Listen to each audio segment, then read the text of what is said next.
Je suis en direct. Ouais, beaucoup de nouvelles fonctionnalités. Beaucoup de nouveautés chez Instagram que je connais pas. Mes amis, ici Olga. Bonjour Aziz. Midi 13 chez moi. Il fait froid à Costa Rica. Comment ça va Aziz? Estelle.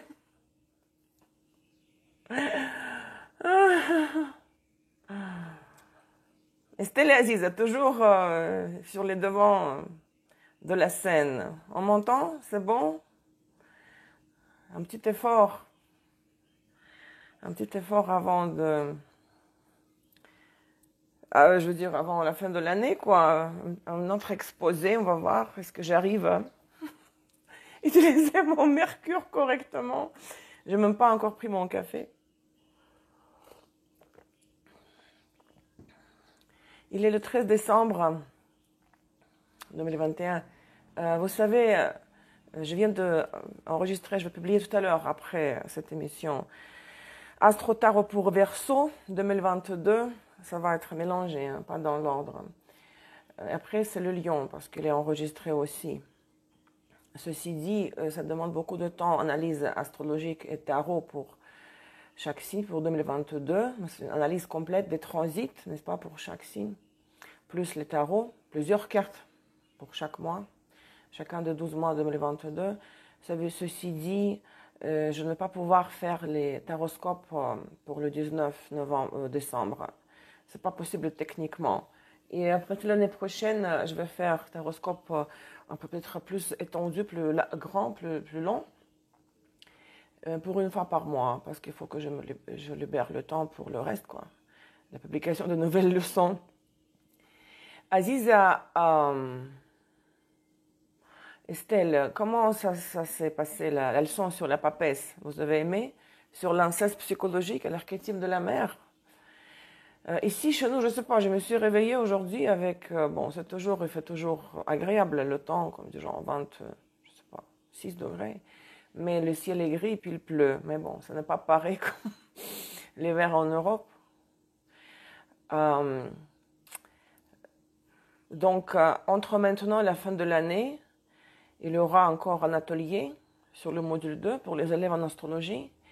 Le live sur YouTube, on va célébrer ensemble la fin de l'année, le 27. Et puis, en plus des clients, j'en ai beaucoup là en ce moment. Je ne vais pas faire de taroscope pour le 19 décembre. Je vais terminer, je vais faire les autres signes Astro Tarot 2022. Il faut que je termine tout avant la fin de l'année. Il me reste quoi, 3 semaines? 2 semaines. J'ai capoté. Au sujet de quoi, Estelle? Au sujet de la papesse? De la leçon? J'espère que vous avez capoté au sujet de la leçon sur la papesse, hein, l'inceste psychologique. Je connais un garçon qui vit avec sa maman à 30 ans. Et ce n'est pas quelqu'un qui est, vous savez, un drogué ou un alcoolique ou fainéant qui ne fait rien. Non, non, il a un degré universitaire, il travaille, il fait de l'argent. C'est quelqu'un qui est autonome financièrement, mais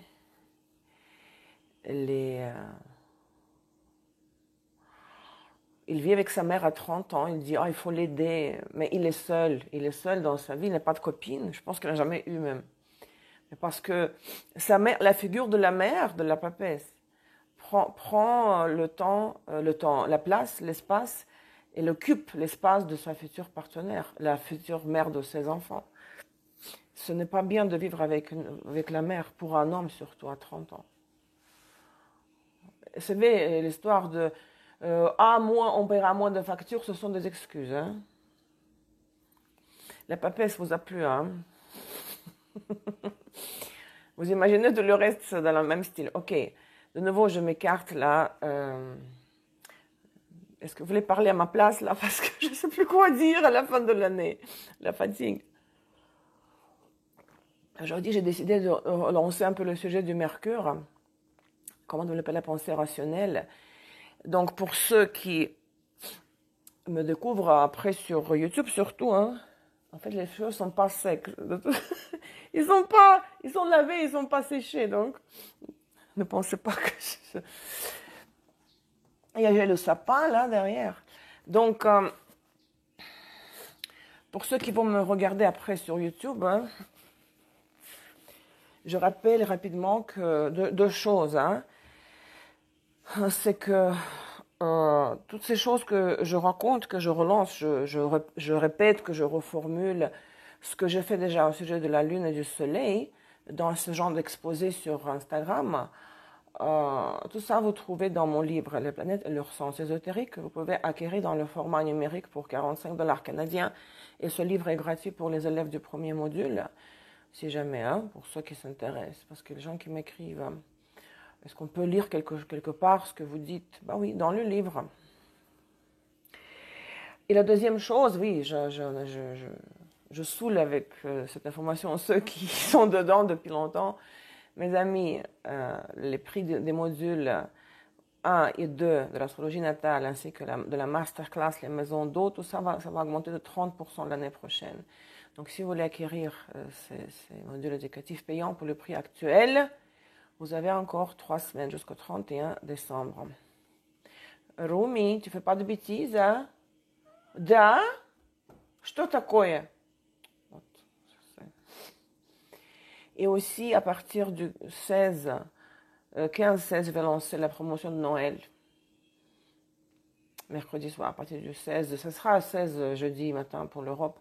Jusqu'à la fin de l'année, pendant les 2 semaines, 20% de rabais sur tous mes services. Hein. Pas seulement Astro Tarot, mais sur tous mes services. Hein. Et puis voilà, je pense que... Estelle et Aziz, vous savez tout ça, tout ce que je pourrais dire aujourd'hui. Quoique peut-être je vais reformuler. Ah, et je n'ai pas eu le temps de sécher mes cheveux, je suis désolée.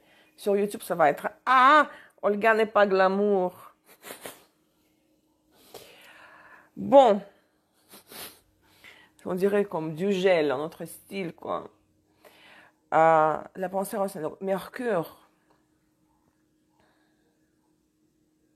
C'est la troisième des 5 planètes personnelles, n'est-ce pas? Après les luminaires, la Lune et le Soleil. Et Mercure, pareil comme Vénus et Mars, 3 planètes personnelles, est l'un des outils, l'un des 3 outils de la réalisation des fonctions de luminaire, n'est-ce pas?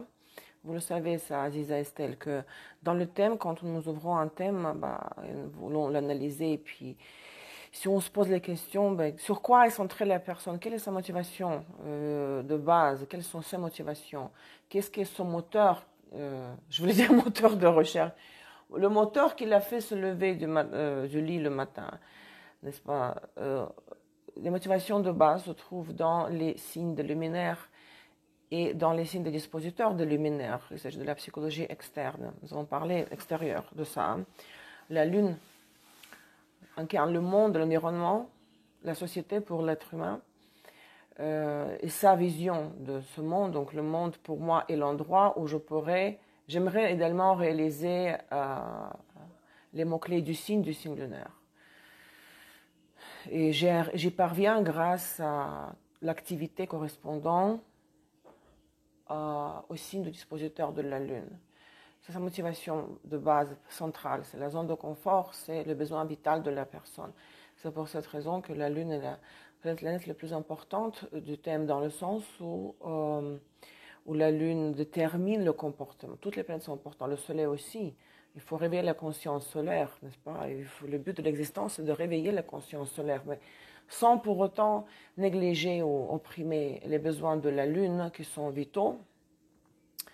Donc, la Lune est importante, la plus importante de toutes les planètes dans le thème, dans le sens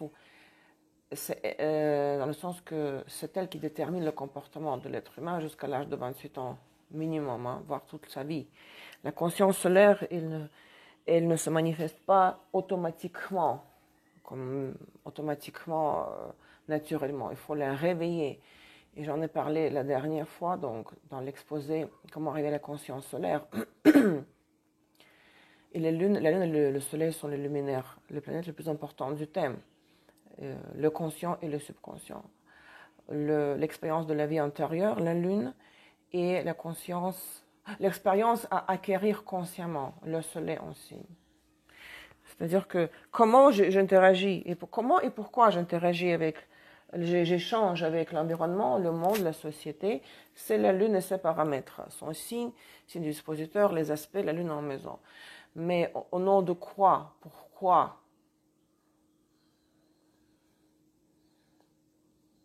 Le sens, pas le sens caché des choses, mais le sens évident, je dirais même explicite, qui est à la surface, mais il faut ouvrir les yeux pour le voir. C'est au nom de quoi? Oui, pourquoi?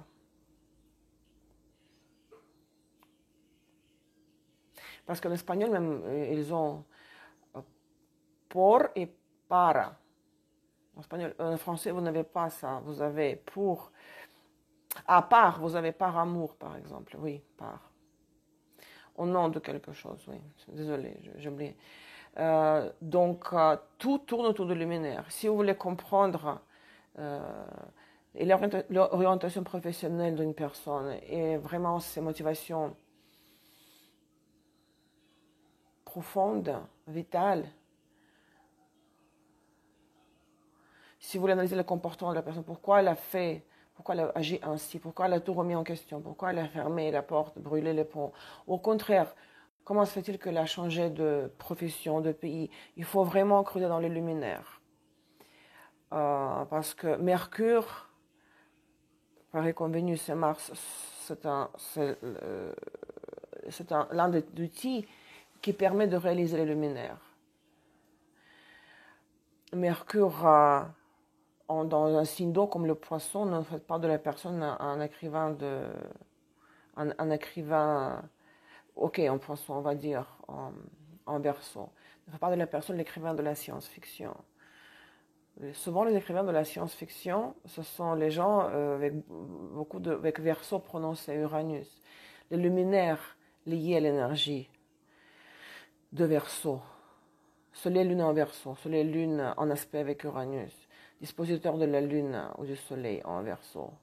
Donc, pas Mercure. C'est-à-dire que ce que je veux dire, si je suis un écrivain, ce que je veux dire, l'idée que je veux transmettre, science-fiction, au contraire, les romans d'amour, ça se trouve dans les paramètres des luminaires. Mais de quelle façon je l'exprime?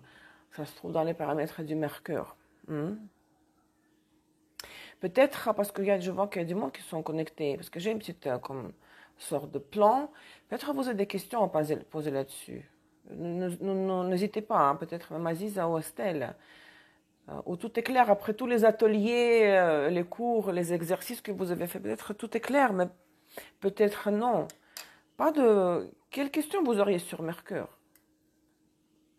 Si vous en avez. Ou les autres.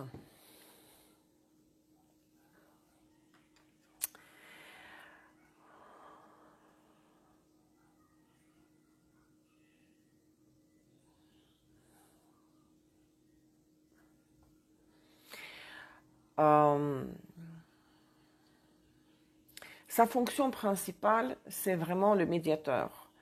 C'est ce mot-clé autour duquel tournent les autres symboles, déjà dérivés, les fonctions dérivées. C'est la pensée de logos, multiplicateur, médiateur. C'est ma pensée. Mercure en signe, ce n'est pas. Souvent, je vois cette erreur, je dirais même. Sa voix est basse, très sensuelle, parce que là, Mercure en Scorpion. Non. Mercure en signe décrit ce que vous voulez exprimer par la parole.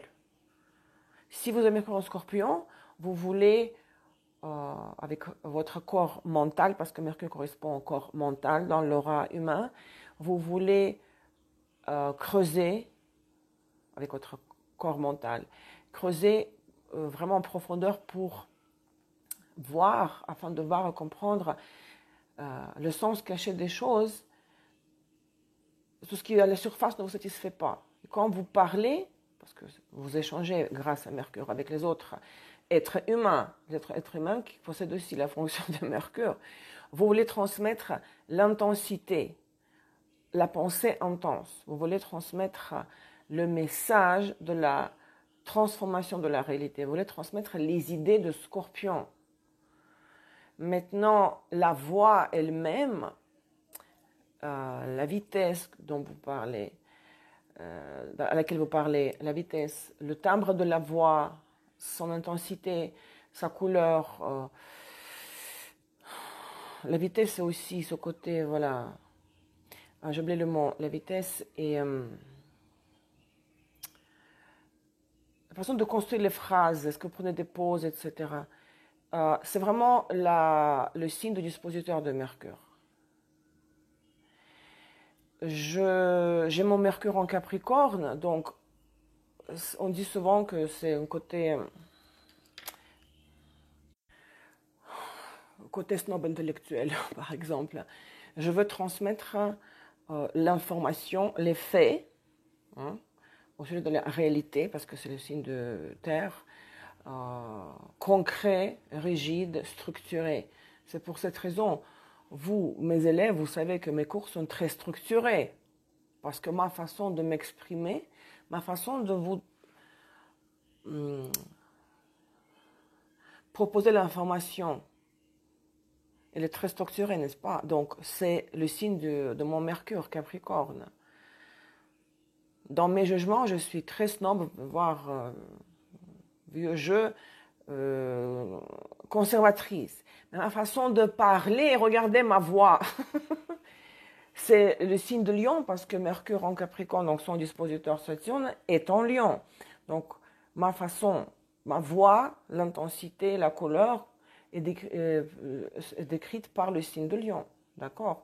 Donc, ça, c'est une union. Ça s'applique à tout. Ça s'applique à tous les dispositeurs dans les signes, les dispositeurs de toutes les 5 planètes personnelles en signe, hein, de la Lune au Mars. Donc, dans la fonction de Mercure dans le signe nous dira ce que nous voulons transmettre grâce à la fonction de Mercure, ce que nous voulons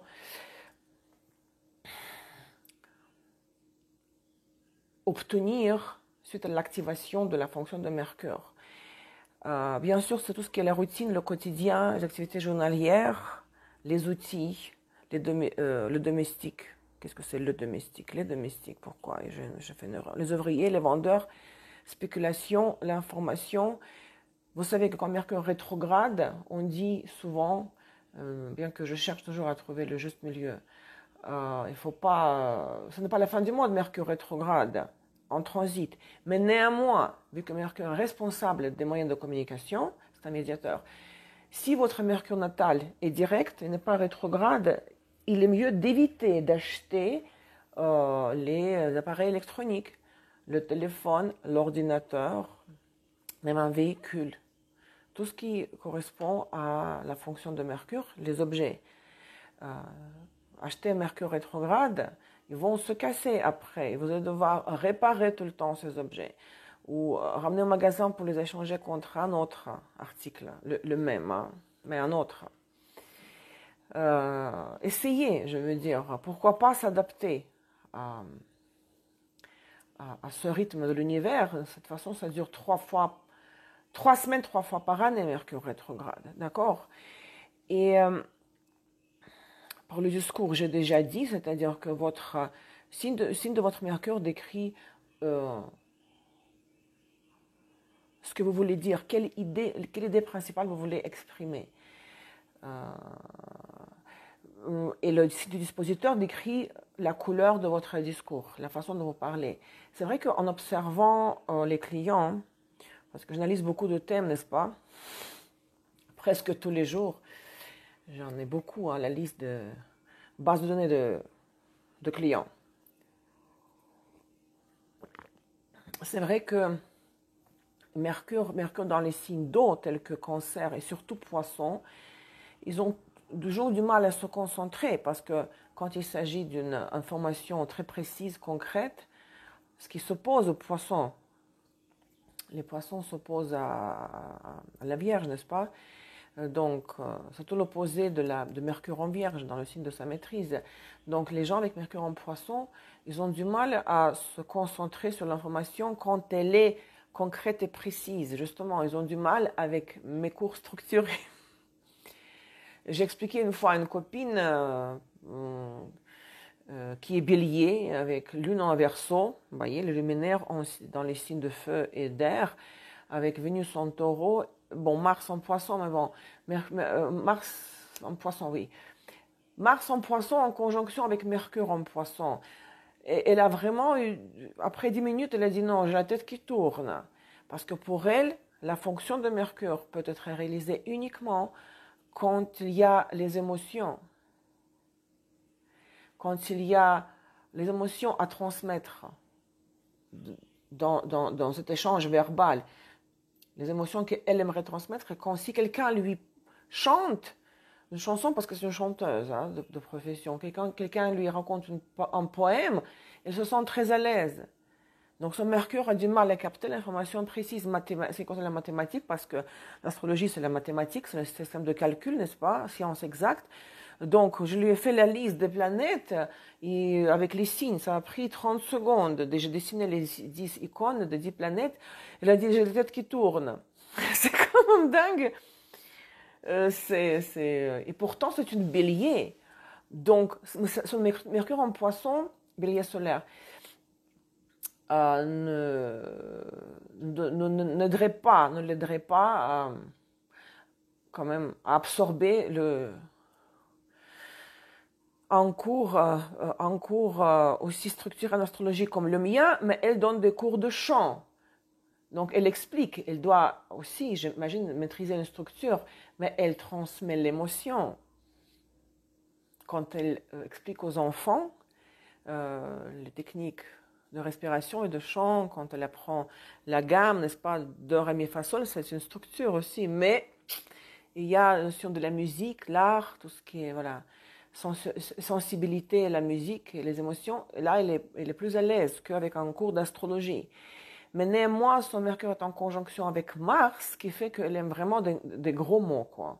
À chaque fois, je lui dis, écoute, toi, tu es une soprano lyrico, toi, tu es soprano, tu chantes l'opéra et tout ça, et là, tu jures 5 fois par phrase. Elle place des gros mots tout le temps. Et ça c'est l'aspect de Mercure conjonction Mars. Les deux fonctions de planètes, c'est comme si elle avait Mercure en bélier, vous voyez, ou en scorpion, parce que Mars est le maître de scorpion, le deuxième maître de scorpion, et de bélier. Donc, sa façon de dire, ça me déstabilise, parce que ça me fatigue, parce qu'elle est très brusque dans de la parole. Regardez, au niveau de la parole, elle est très brusque. Où est son Jupiter? Parce que ça veut dire que, je ne vais pas regarder, juste, c'est venu spontanément. Donc, quand vous voulez manifester Mercure en signe, transmettre l'émotion, etc., les aspects interfèrent. Costa Rica. Son Mercure est en poisson, Jupiter, ça veut dire en scorpion, regarde. Ça veut dire que le positeur de Mercure en poisson, Jupiter est en scorpion, donc sa façon de parler, elle est style de scorpion. Elle pique avec les mots. En plus, son Mercure est en conjonction avec Mars, donc il est très rapide. Mais dès qu'il s'agit de l'absorption de l'information structurée, en astrologie par exemple, elle a vraiment du mal. Maintenant, j'ai un peu dévié de nouveau. Ce que je veux dire ici, c'est que le point le plus important que je voulais quand même rappeler sur le jeu de Mercure, c'est que quand nous avons parlé, donc pour les fonctions, j'ai passé rapidement par les fonctions, mais peut-être les pôles avant. Donc mon approche, vous savez, dans l'enseignement, et aussi je l'applique bien sûr dans les consultations, quand j'analyse les thèmes des clients, c'est l'approche des pôles, parce qu'il n'y a pas de mauvais ou de bons signes. Ce n'est pas moi qui ai inventé ça, c'est la dualité, n'est-ce pas, du monde, les pôles, nord et sud. De toutes les manières, nous avons Jupiter, Neptune peuvent être très dangereux. Uranus peut être révélateur, Pluton peut être constructif, donc cela dépend sur lequel des deux pôles vous utilisez la fonction de la planète. Et le système de pôles est la base de mon enseignement. Le système de pôles des planètes, des signes, tout se base, afin de comprendre ça, sur le système de maîtrise des planètes, des signes par les planètes. Et si vous maîtrisez correctement le système de pôles, vous n'avez pas besoin des paramètres secondaires tels que les planètes lentes et sociales et lentes en signe, et surtout pas besoin des astéroïdes et des aspects mineurs entre les cuspides des maisons et les astéroïdes. Éliminez tout ça, s'il vous plaît. Tout tourne autour de luminaire dans le thème. Rajoutez à ça le système de pôles qui s'applique à tous les autres paramètres du thème, toutes les planètes. Le pôle supérieur de Mercure, c'est les détails, les spécificités, le contrôle, l'exactitude, la précision, l'utilité, la simplicité, la similitude, la quantité. Le pôle inférieur, et là, Mercure s'oppose selon les maîtrises, n'est-ce pas? Les maîtres de la Vierge et des Gémeaux, il s'oppose à Jupiter et à Poisson. Ça veut dire que si Mercure dans votre thème est dans le signe de sa chute, de l'exil, Mercure étant en Poisson ou en Sagittaire, aura des difficultés à manifester le pôle supérieur. Le pôle inférieur de Mercure, c'est le chaos, l'abstraction, l'inutilité, l'image globale à très haut niveau. L'idée sans spécificité, vague. C'est-à-dire que c'est négatif dans quel sens? C'est que comprenez-moi bien, quand Mercure est en Poisson ou en Sagittaire, ça ne veut pas dire que c'est une position négative. Il n'y a pas de notion bien ou mal en astrologie, même si quand on dit pôle supérieur et inférieur, ce n'est pas égal au pôle bon ou mauvais, positif ou négatif.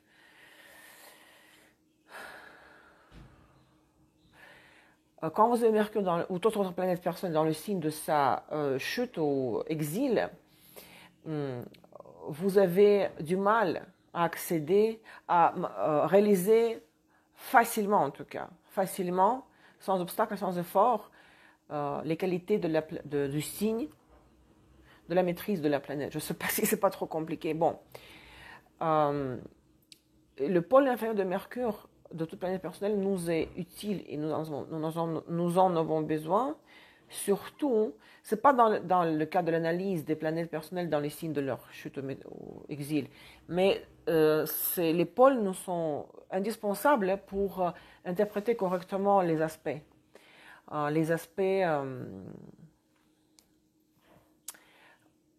Psychologiques, n'est-ce pas? Surtout les aspects dissonants. Bon, là, je commence à dévier dans une autre direction parce que sinon, on va s'interniser. Non, je parle dans...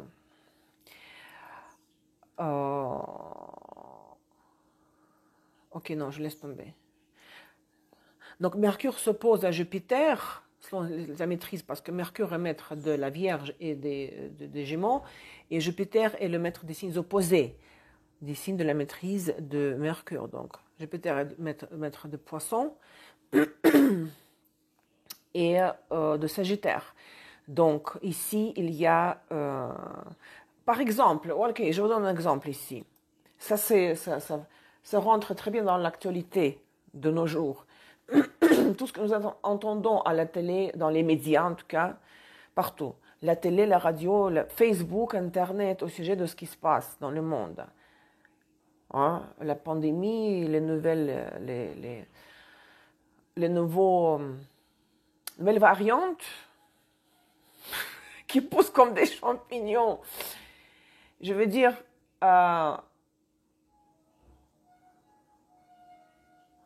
Mercure, si vous restez dans je parle de pôle Mercure-Jupiter, si vous restez dans le Mercure, c'est-à-dire que vous percevez l'information, vous y croyez tout de suite, sans analyser, c'est assez destructeur. C'est destructeur parce que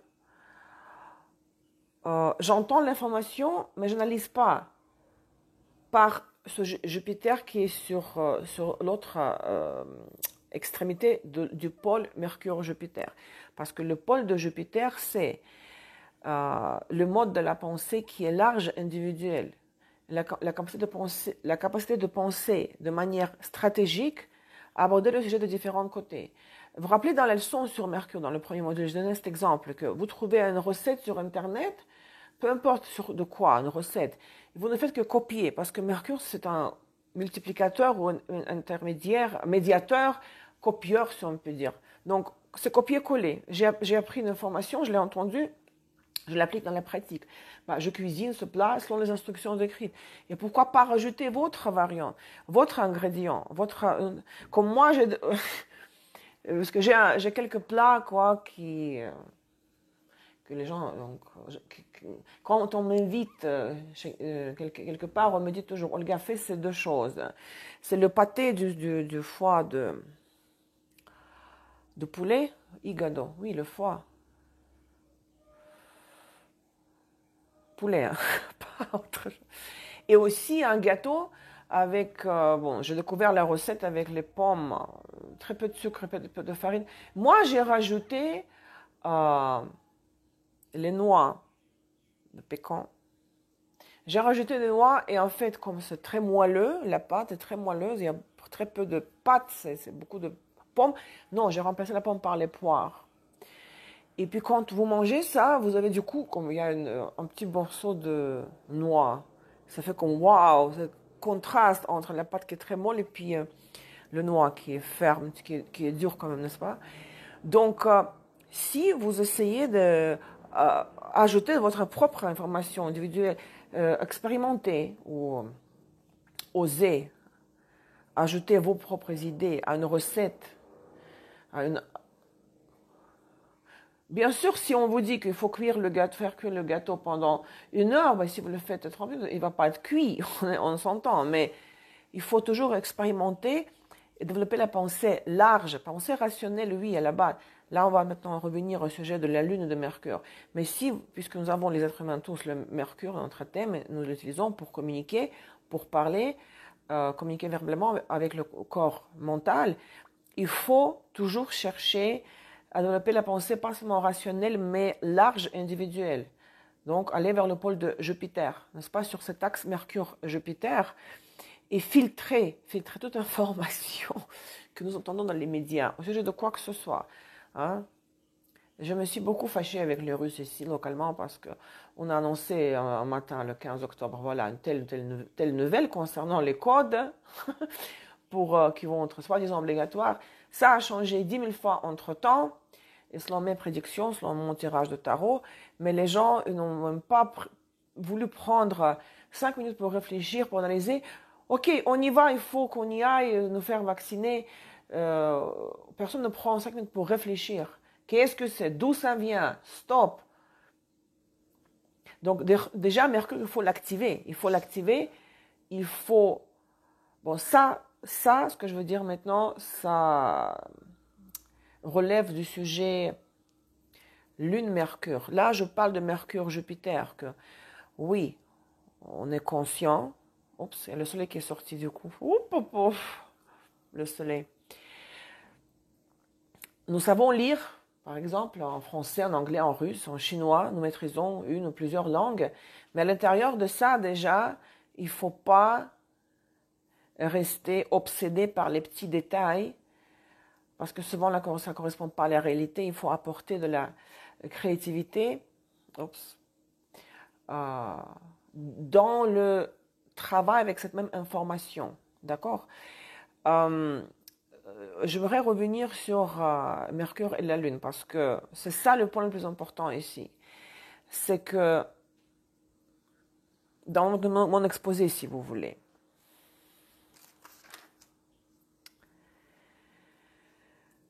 c'est ce que j'ai écrit en fait dans l'annonce de cette émission. C'est vrai que je parle souvent, nous avons beaucoup parlé, n'est-ce pas, des 3 instants. Les 3 instants qui sont méga importants dans le thème, parce que nous n'existons pas sans nos thèmes, dans notre vie, le renoncement à la satisfaction des 3 instincts primaires, c'est une distorsion. Et j'en parle, les filles, hein, dans la leçon sur la papesse, hein, que cette spiritualité absolue, totale, et le monde, il n'y a que la beauté, on aime tout le monde, on sacrifie tout pour les autres, donc on renonce à nos propres besoins, désirs, on renonce à nos instincts, donc il faut qu'il y ait un équilibre entre, on appelle ça la scission d'or. 30% de physique, matériel, instinctif, animal, 70% de spirituel. Ça s'appelle la section d'or. Parce que nous sentons déjà nous-mêmes quand il y a un décalage, quand nous n'écoutons pas la belle musique, n'allons pas aux expositions, nous ne lisons pas les livres sur la spiritualité, quand nous n'étudions pas ni l'astrologie ni autres sciences occultes, ou quand on ne fait pas de choses sans calcul, par exemple, aider quelqu'un, une personne âgée, enfin, c'est ces choses-là qui nous font nous éloigner de nos instincts qui sont aussi indispensables, mais sans chercher un profit, n'est-ce pas? Juste cette générosité de l'âme, gentillesse, en tout cas. Aussi, d'ailleurs, j'ai pensé à ça récemment. Je ne sais pas, il y avait un contexte, en tout cas. Je ne vais pas le citer ici. Il y avait un contexte. Comprenez-moi bien, moi, je ne fais pas le moral. Hein. Je ne suis jamais dans cette position de faire le moral à qui que ce soit. Hein, que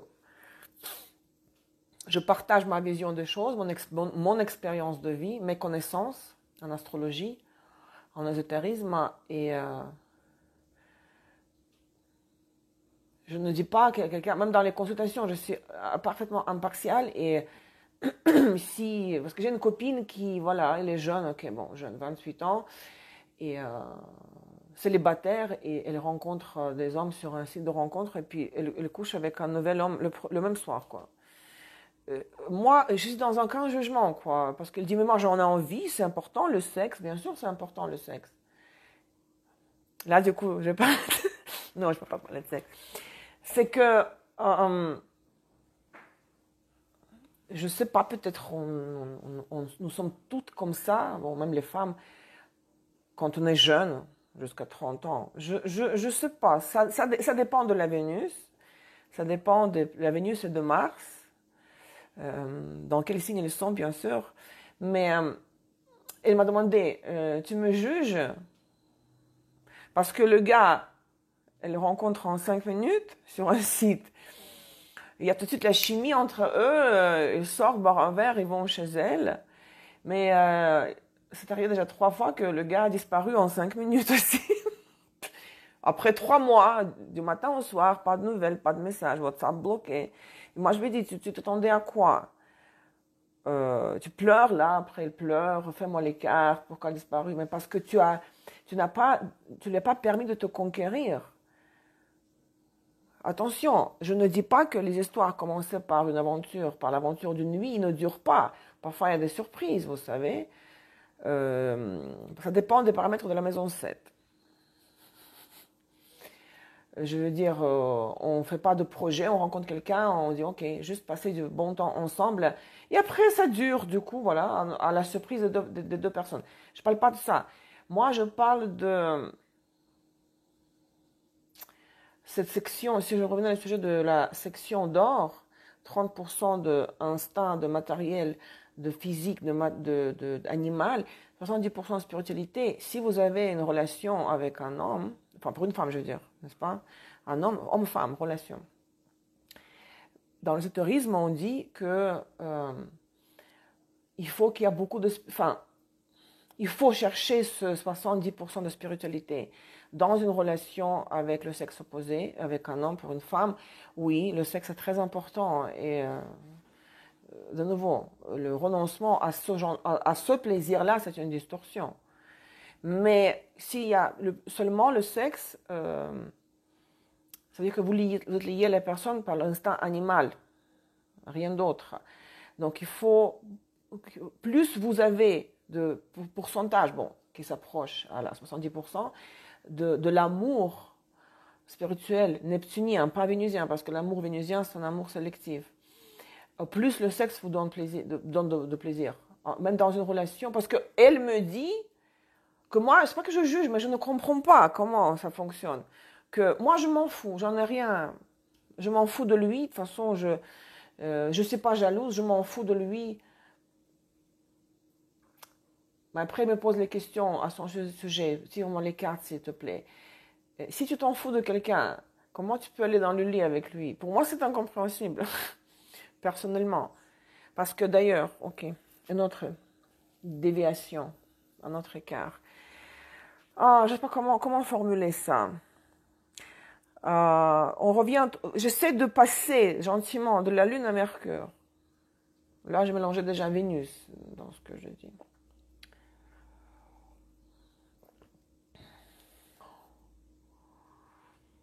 Le contact sexuel pur, dans cet état inconscient, quoi. Je ne sais pas quand on est sous ou on est jeune, parce qu'il y a les hormones qui définissent le comportement. C'est vraiment l'instinct, c'est vraiment la satisfaction de l'instinct primaire de procréation, on est d'accord. C'est la Lune. Mars aussi. Mais Mars, c'est de nouveau comme Mars, vu que c'est un outil de réalisation de luminaire, c'est la façon dont je manifeste mon instinct de procréation, mais qui relève de la Lune.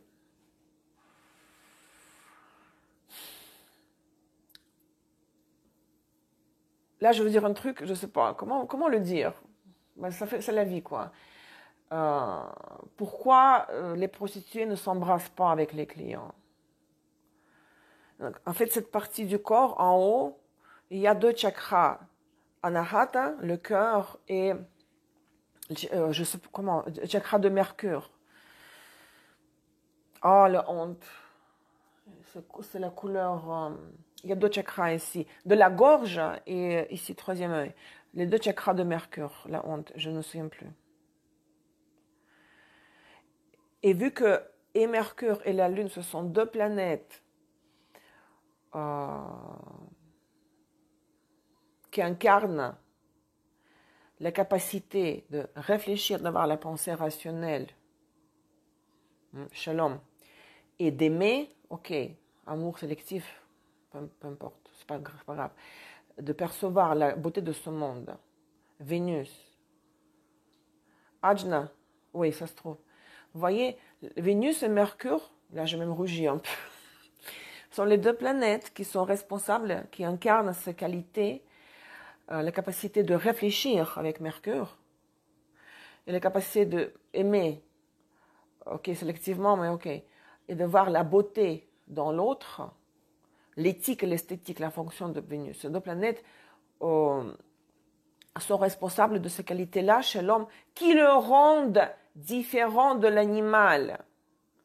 Pour cette raison, les gens qui ont des rapports sexuels insignificatifs, insignifiants, rapides, surtout les prostituées, ils ne s'embrassent pas parce que sinon il y a le contact au niveau de ces 2 chakras. Et ça passe à un autre niveau, à un autre niveau d'échange sexuel, vous voyez.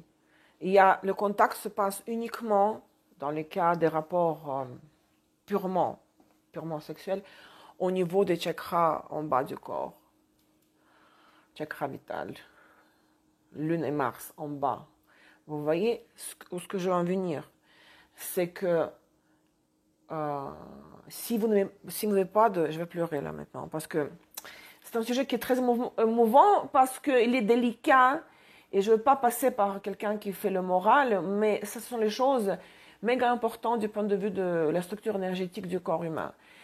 Si vous rencontrez quelqu'un, et je vais me rougir là, vous n'avez pas de sentiment pour la personne, vous sentez que parfois on fait les choses, on s'approche, on est intime avec la personne sous contrainte, ou vous savez, parce que voilà, il faut se marier, les parents conseillent, tu ne peux pas choisir, voilà, tu dois te... ça arrive souvent, même dans nos jours, ça arrive souvent que les gens se mettent en couple. Hein. J'ai même entendu des histoires, quand j'habitais à Genève, 2000-2010, ces Russes, et c'est la honte là, mes compatriotes, qui faisaient tout possible et impossible pour rester en Suisse, en se mariant, entre autres, avec des Suisses pour rester en Suisse, avoir les documents. Moi, j'avais un fiancé, ça n'a pas marché, j'ai vécu un traumatisme de ma vie, là, à 25 ans, et après, je me suis dit, qu'est-ce que je fais? J'ai émigré au Canada, ça c'était mon choix, de voir la liberté au niveau du passeport, pas me marier pour rester en Suisse. Et je connaissais des filles qui me disaient, je vais avec lui dans le lit, j'ai envie de vomir. Vous comprenez que c'est un crime de vous donner, au niveau de tous les chakras, je veux dire, parce que c'est un mari, il a le droit de vous toucher partout. C'est un crime, c'est pas bien pour votre karma, parce que vous n'avez pas le droit de de se faire toucher par quelqu'un au niveau des chakras de cœur et de Vénus et de Mercure, de ces 3 chakras, hein, par quelqu'un pour qui vous n'avez pas de sentiments et qui vous dégoûte. Vous vous rendez compte? Après, je me souviens, elle a dit, mais j'ai pas d'autre choix, je voulais rester en Suisse, mais écoute, je sais même pas quoi dire. Et après, ce genre de filles, après avoir fait un enfant ou 2 enfants, après avoir obtenu leur passeport suisse, craquer parce que c'était plus possible de continuer, commencer à boire, j'en connaissais, ou elle divorçait, puis c'était la lutte avec la justice pour la garde de l'enfant. Le banquier suisse avait plus d'argent forcément qu'elle, donc il gagnait à la cour contre son ex-femme. Pas de pension alimentaire, l'enfant reste avec lui en Suisse. C'est des tragédies, oui. Et la femme, pour se venger, elle faisait tout pour, je ne sais pas, détruire le pauvre gars. Ceci dit, bon, ça c'est mon expérience de vie, vous comprenez? Je veux dire, je voyais tout ça de l'extérieur. Je n'ai jamais été dans ce cas de figure moi-même. Je préférais donner des cours de russe, faire le ménage. Bon, ça c'était comme ça. Pour moi, c'était hors de question de faire autrement. Mais je voyais beaucoup d'histoires comme ça. Donc, ce n'est pas... Ok, on s'en fiche du moral que je pourrais faire. Ça pourrait avoir l'air de cela, que j'ai fait le moral. On fait l'abstraction de ça. Pensez à votre propre corps, votre aura, votre corps énergétique, à votre chakra. Si vous faites semblant d'aimer quelqu'un et vous allez vous accepter, vous admettez l'intimité, le rapport sexuel, et il touche les 3 chakras. Anahata, ici, veut dire les seins de la femme. À ce niveau-là, et la gorge, donc il vous prend, caresse partout, le baiser, tout ça c'est très destructeur pour votre aura. Parce que vous savez vous-même, quand il y a les sentiments, vous avez envie de vous donner là entièrement à la personne et ça vous dérange, mais pas du tout. Enfin, au contraire, vous voulez que le contact se passe avant tout au niveau de ces 3 chakras et que ça descend après plus bas, vous voyez? Donc, quand ma copine me dit que moi, je m'en fiche de lui, et puis quand il vient m'embrasser, ça me fait bizarre. Alors, ok, vous êtes en contact au niveau du bas du corps, ok. C'est ton choix, on va voir après comment... Après, je lui dis, après, tu pleures pas, tu viens pas, je me suis fâchée avec elle. Après, viens pas chez moi pour tirer les cartes. Hein. Je ne veux pas tirer les cartes pour ce genre de relation.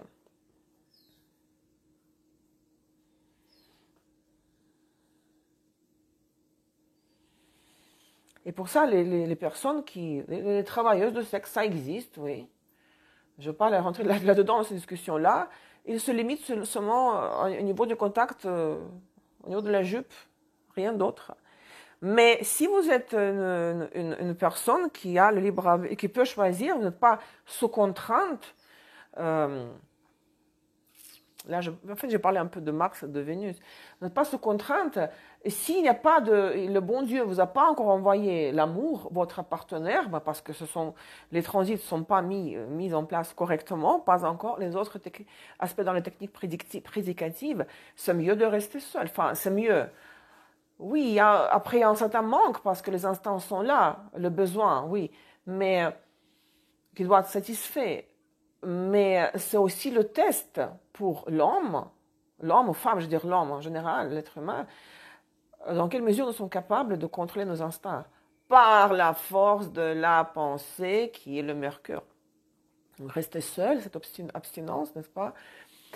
Et oui, non, il n'y a pas de partenariat, il n'y a pas. Alors, aller avec quelqu'un pour un plaisir momentané, là, sur le coup, même si ça va vous faire plaisir, parce que la physiologie, elle est là, on ne peut pas l'enlever.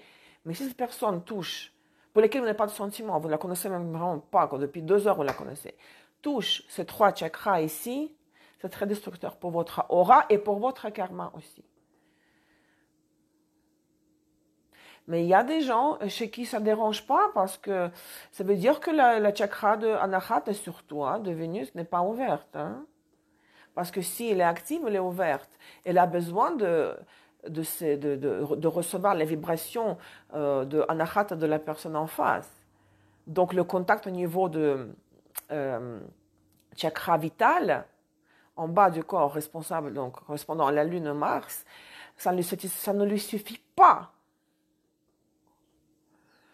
Mais si quelqu'un dit je m'en fiche, j'entends parfois, je n'ai rien en commun avec lui, je ne sais pas de quoi parler avec lui, je ne l'aime pas, mais on couche ensemble et puis voilà, ça me suffit. Ben, tant mieux, la personne, ses chakras sont fermés et elle n'a pas d'autre besoin que de faire le chakra vital et peut-être pour elle c'est plus facile à vivre comme ça.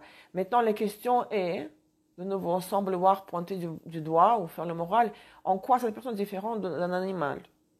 En quoi l'être humain est différent d'un animal? Et l'instinct, les 3 instincts primaires se manifestent partout, tous les jours, à tout moment. L'instinct de progression, de ce que je viens d'expliquer là, je ne comptais même pas parler de ça. L'instinct de grégaire, là, quand tout le monde court comme un troupeau parce qu'on leur dit de courir dans cette direction-là. Et la personne n'arrive pas ou ne pense même pas, ne pense même pas à penser, à s'arrêter, à réfléchir. Qu'est-ce qu'on me dit? Je ne suis pas une partie de troupe. J'ai une conscience solaire. L'homme doit utiliser la Lune, la fonction de la Lune, afin de s'adapter aux conditions de l'environnement changeant. L'environnement pour l'être humain, c'est la société, comme pour les animaux, c'est la nature sauvage. Si on a des rapports sexuels avec le sexe opposé au niveau du chakra vital uniquement, sans connecter le chakra du cœur et de Mercure, de Vénus et de Mercure. Si on court, là on nous a dit de courir comme des moutons, ou même les manifestations, quand les gens participent, il faut participer à une manifestation consciemment. Pourquoi je suis dans cette foule-là? Pas juste parce qu'il y a un rassemblement de gens. Mais il faut avoir la réponse, pourquoi je suis là-dedans, au milieu de cette foule qui manifeste, quoi. Le 3e instinct de survie, hein, les gens volent ou sont jaloux. Les 3 instincts, oui, ok, j'en ai parlé déjà beaucoup. Hein. Donc, à quoi sert le Mercure? Il sert à contrôler les pulsions des 3 instincts grégaires. C'est une marche très fine, c'est très délicat, ce n'est pas évident de trouver cette section d'or, 30-70. Parce que d'un côté, il faut trouver un moyen adéquat, cohérent, sans nuire aux autres, de satisfaire ces 3 instincts, mais en même temps de savoir les contrôler quand la satisfaction de cet instinct n'est pas possible temporairement. Si nous sommes dans un état d'irritation, frustration, ça vient de l'insatisfaction de l'un ou des 3 instincts primaires. Et nous n'allons pas tout de suite courir pour chercher avec qui, je m'excuse, copuler ou on va pas tuer le voisin parce qu'on n'a rien dans le frigo, on n'a pas de viande dans le frigo. Il y en a ceux qui tuent quoi, pour un bout de viande. Comme les animaux, les prédateurs chassent. Ça, on a déjà parlé de ça. Je veux dire, on s'arrête, on se dit stop, oui, il n'y a pas. Et maintenant, je fais un jeûne, j'ai un trou dans le salaire, je ne peux pas m'acheter je ne peux pas se servir gourmandise. Bon, gourmandise, c'est Vénus. On peut rester, l'être humain peut rester, vous le savez, 40 jours sans nourriture, sans eau dans un désert. Vous connaissez des exemples. L'animal va chasser. S'il a faim, il va chasser, il va à tout prix trouver la nourriture. Mais l'homme va s'arrêter et dire stop, non, Mercure, il doit servir à ça, à contrôler les pulsions instinctives. Quand Mercure est déconnecté, les deux chakras de Mercure ne sont pas... sont fermés là. Ils sont fermés. Ils ne perçoivent, parce que les chakras, les centres énergétiques, ils captent les vibrations des planètes correspondantes. La Lune, la plus proche de la Terre, c'est pour cette raison, le chakra vital, il capte les vibrations de la Lune en permanence. Donc, si nous sommes fatigués, pas dormis, pas assez mangé, pas assez hydraté, ou pas de rapport sexuel, bien sûr, il y a tout de suite la fatigue, la frustration, envie de dormir, envie de se reposer. Et ça arrive, ça c'est le corps éthérique, ça arrive à chaque instant. Mais Mercure et Vénus, il faut les ouvrir, hein, ces chakras. Donc, la fonction principale de Mercure, pour ne pas sauter sur Vénus et Mars, c'est le contrôle des instants. Et regardez votre thème, le thème des gens qui vous intéressent. La Lune, si elle est affligée, la Lune, vous savez ça, que si la Lune est affligée, ma perception du monde, ma perception de l'environnement n'est pas cohérente. Je risque toujours, ça dépend dans quel signe la Lune. Je vois le monde qui est tout le temps hostile, je le vois comme ça. On veut m'attaquer, j'ai l'impression que les gens vont me faire du mal. L'instinct de survie se manifeste en distorsion. J'ai l'impression qu'on veut me tuer, m'attaquer, me nuire, prendre ce qui est à moi. C'est cette alerte constante contre les dangers réels et potentiels qui sont même irréels dans l'environnement.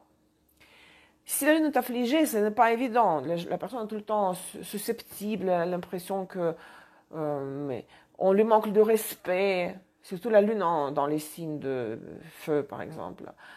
Ou qu'on le fait, Lune en Cancer affligée. La personne a l'impression qu'on veut lui toujours faire du mal, blesser émotionnellement. Ça sert à ça le Mercure. C'est d'analyser les problèmes de votre Lune. Si Mercure n'est pas affligé. C'est-à-dire que si votre Mercure a en moins un aspect harmonieux, ça aide à surmonter l'affliction de la Lune. S'il est affligé en plus sévèrement, au sommet du carré hanté, plein d'oppositions, de carrés, en plus ici il est encore rétrograde, la personne vit une vie pleine de tumultueuse. Déjà, la Lune est affligée, Mercure est affligé. Oh mon Dieu! Instinctivement, je ressens que le monde est hostile envers moi, il est plein d'ennemis, tout le monde veut me nuire, me faire du mal. Il n'y a que des ennemis partout. Mais au niveau de l'analyse mentale avec Mercure, j'ai la même impression parce que je n'arrive pas à analyser mes pulsions lunaires, émotionnelles, instinctives. C'est très difficile quand la Lune et Mercure, les deux sont affligés. La force le pouvoir de la raison. Mercure, le corps mental, ce que les animaux n'ont pas. Vous savez, j'ai étudié la linguistique générale à l'Uni de Genève. J'ai une licence un Master of Arts, licence en linguistique générale à l'Uni de Genève. Tout le monde toujours disait, on le dit, je pense que c'est la faculté pour les fainéants, linguistique. Bon, je pense que ceux qui disent la littérature ou la philosophie, c'est vraiment les gens bizarres. Je me rappelle l'époque. Mais linguistique, c'est quand même, c'est aussi une structure, hein. Et je me souviens, on avait un professeur, il s'appelait italien, Louis Gerizzi. Il venait de Sienne, de l'Italie, parce que c'est, je sais pas, 2 heures en train jusqu'à Genève. Il a enseigné l'acquisition du langage. C'est méga passionnant. Bon, les Chomsky, les autres, l'acquisition du langage, que la capacité de parler, de construire les phrases, la syntaxe, ça s'appelle ça language instinct, l'instinct du langage. C'est inné à l'homme que jamais aucun primate, singe. Vous savez, il y a un singe qui est très proche, le plus proche de Homo sapiens au niveau de la morphologie du corps, au niveau du cerveau, parce qu'ils ont fait l'étude, n'est-ce pas? Jamais. Bon, la condition pour pouvoir parler, s'exprimer dans sa langue maternelle, ça dépend de quel pays l'enfant a été exposé à telle ou telle langue, ou parler 2, 3 langues en même temps, hein, si un pays trilingue. La condition obligatoire, c'est quand même être exposé aux porteurs de la langue, d'être né, enfin, entendre dès la naissance un langage quelconque humain. Si un enfant isolé, vous savez, comme les enfants Mowgli, on dit ça en français Mowgli, abandonné dans une forêt exprès ou par hasard, je ne sais pas comment ça arrive là, ces histoires, comment on arrive jusque-là. L'enfant, s'il est récupéré après l'âge de 10 ans, il apprendra « Christina, bonjour !» Il n'apprendra jamais le langage humain comme il ne va jamais pouvoir récupérer. Et jusqu'à l'âge de 10 ans, c'est la limite l'âge de 10 ans pour faire de votre enfant un bilingue ou trilingue. Après 10, 12 ans, bon, peut-être il y a des exceptions aussi, hein, comme partout. Après l'âge de 10 ou 12 ans, l'enfant, l'adolescent, aura besoin de plus en plus d'efforts conscients pour apprendre une langue étrangère. Jusqu'à 10 ans, l'enfant peut être, s'il est exposé à 3 langues, il va être parfaitement bilingue ou trilingue. Et cette sous-module, l'acquisition du langage, c'était méga passionnant, ce Louis Geri avec son accent italien. Signification de la phrase, allonger les phrases comme ça. Et c'était tellement... il nous montrait que... Bon, ok, un autre truc. J'ai étudié la linguistique dans l'université linguistique de Minsk, n'est-ce pas? J'ai étudié l'anglais, c'était ma première langue étrangère. Le français, c'était la deuxième langue. Donc, 3 heures par jour anglais, 3 heures par jour de français, phonétique, grammaire. Donc, c'était vraiment intense pour être professeur de langue. Et après 6 mois de français, on lisait déjà le Maupassant, quoi.